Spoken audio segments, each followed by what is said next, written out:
Hello and a warm welcome to this special conversation. On the Squirrels.in, we always try and take you behind the scenes, behind the cacophony of studio noises. Numbers which impact elections in our country.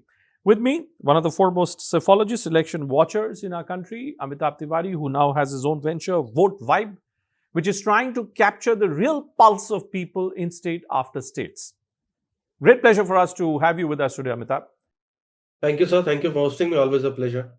Let's look at two states today, and we'll try and each month we look at different states in a cyclical manner. You've come up with this survey now on Vote Vibes, Amitabh, which throws some rather interesting insights in the context of Kerala. What really stands out for me that Shashi Tharoor, when it comes to UDF, is the most preferred candidate for chief ministership. Can you take us through the finer points of age median, gender median? Is Shashi Tharoor rocking across all parameters? Of course, one disclaimer will be that every survey has a recency bias. So there will be an element of recency bias here because we've seen Shashi Tharoor in the news and defending India well during the Operation Sindoor on foreign media and also leading one of the delegations and has been very vocal and has found support across the nation, across party groups. So what we see is that Kerala, as you know, and as the viewers know, every 5 years there is a government change. Now, this LDF government was able to retain power in 2021. So there is a 10-year anti-incumbency, clearly. So if you see, when we ask the anti-incumbency question, it's fairly high, around 48%. Now, when it comes to leadership in Congress, clearly there are a lot of names because after Oman Chandi, the Congress party in Kerala has been trying various leaders and is looking for leadership. Correct. So you have LOP Satishan, who also fares really well, is number two at 16%. But you have Shashi Tharoor leading at 27%. So it in a way is also sending a message to the Congress party that Shashi Tharoor as a leader who has now pan India acceptability is also looked up fairly well in his home state. And since the party is geared up or is slated to win, let's say, as per the trend, or do well, let's say, yeah, I mean, do well is a good word. Do well, and it needs a leader to be projected as CM, and clearly he is one of the forefront faces today when it comes to UDF. Because Amitabh, I was looking at these two statistics simultaneously. If the first question that you have put, how do you see the level of anti-pro incumbency with regards to CM Pinari Vijayan? I mean, your survey, basically, your findings make it very clear that Mr. Vijayan is really sliding rapidly as far as the popularity charts is concerned. Very high anti-incumbency, 41%. Very high pro-incumbency, only 26%. When you look at it in the context of what is the proportion of people who are absolutely certain that they are not going to vote for this party or a candidate backed by this party is also very high of 34.3%. So if I include these two statistics, and then if I compare it in the context of the approval ratings which Shashi Tharoor seems to have, the story appears to be that the left does not have an answer to what's going on in Kerala. And the Congress may have an answer, but is unwilling to look towards Mr. Tharoor. Would that be the right way? Yeah. So essentially, there is anti-incumbency which can easily be tapped, not only at the government level, which is around 48% is high or very high anti-incumbency, versus only 35% of very high or high pro-incumbency, which means that there is a negative anti-incumbency of 48 minus 35, 13%. And almost 62% of the people want to change their MLA, out of which 38% want to change their MLA, not only the MLA, but are likely to vote for a different party. Whereas 24% are not happy with the MLA, but they could still vote for that party if that party changes the candidate. So there is a message there also that we will see a certain high number of ticket denials as we have seen in the past across elections now, 25, 30, 35, 40% becoming the norm, that the party is replacing the incumbent MLA to negate some sort of an anti-incumbency. Now, so there is a room, there is a scope, there is a trend, there is history. Now, the state is, let's say, up for grabs, or the conditions are conducive. Does Congress present a unified face or a unified challenge before the LDF? The answer is no.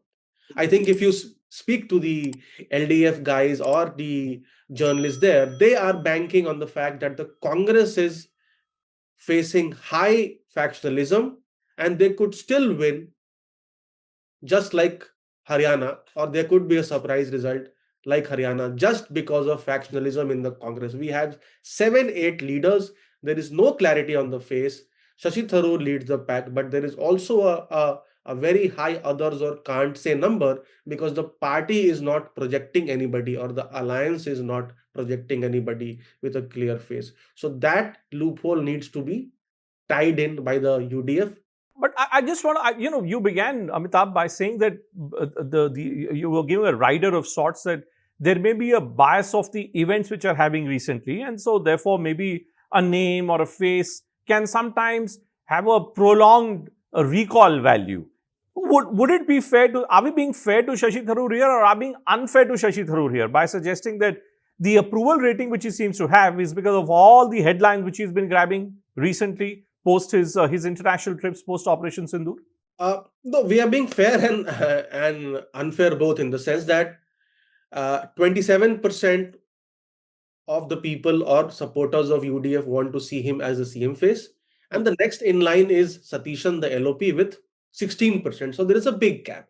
Now, when I talk about the recency bias, maybe the margin of error because of the recency bias will be max 3 to 5 percentage. Correct. So even if we adjust for 3 to 5%, he will still be far ahead of Mr. Satishan. But here's the other contradiction, Amitabh. In your third question, you've raised this point: which party do you trust for the development of Kerala and well-being of the populace? The NDA is at a distant 23.1%, right? The UDF at a high of 38.9%, the LDF at 27.8%. Now, again, if I go back to the Shashi Tharoor lens and I look at all the statements which have been made by Dr. Tharoor lately, it appears that he's speaking in favor of the BJP. He's speaking in favor of Narendra Modi. At a national level, post Operation Sindoor, the kind of statements which he's been making, which has really irritated a lot of people within the Congress party. The Congress leadership has gone to the extent of suggesting that you can't be a congressman just because you happen to be in the Congress party, that there is a difference. Is there a contradiction that we're picking up here? NDA approval rating at 23.1%, Shashi Tharoor speaking in favor of the Prime Minister, getting a higher approval ratings, but yet it's a UDF which is at 38.5%. Is there any similarity that you see? Are these numbers complementing each other? These numbers are giving various messages, as you highlighted. Of course, there is anti-incumbency. The BJP there has been a third force for a long time now, within the 17 to 18% vote share range. Correct? The highest is 18%, which they got in alliance with BDGS. So now the party which can defeat the LDF clearly currently is the UDF. But again, it is falling short of, let's say, a very decent or a very sure shot vote share to clear the hurdle, because you need around 45% to be sure shot a winner, let's say, in a Kerala poll. So still you have that 7-8% gap. So the UDF needs to cover 7-8%, and if it gives a chance to Shashi Tharoor to lead the campaign, then it would be in a strong position to clear the hurdle. Now, it also, in a way, gives a hint of hope to the BJP that the numbers have risen compared to earlier, so around 5% higher compared to earlier, and it currently does not have a face. So if it has a face like Shashi Tharoor in Kerala, then because of his popularity, or riding on his popularity, and also coincidentally riding on the popularity of the Prime Minister and the success of Operation Sindoor, the BJP can get, let's say, oxygen in this state, in this election, and then it can build on the success in the coming years. Because see, this election is very crucial for LDF. We've seen once the left loses a state, in 10 years, it falls to zero. West Bengal is a clear example. In 2016, or rather 2011, it lost the election. In 2021, its score was zero. In Tripura, almost similar thing has happened. Correct. So left loses ground very fast after it loses a state or its turf. So there is also a message for the BJP that if there is a disgruntled leader, and if he is not getting the space due in Congress, and if he wants to shift, then BJP gets a good face which it can build on in the coming years in the elections. Well, certainly, Shashi Tharoor seems to be the man who's making all the right noises at this time as far as the state of Kerala is concerned. Okay, Amitabh, thank you so much. Always a pleasure speaking to you, Amitabh. We'll dive deeper into you about the caste cauldron and the caste arithmetic of the state of Bihar. Hopefully, the next time when you come up with another survey in the state of Bihar. But thank you so much for your time, Amitabh.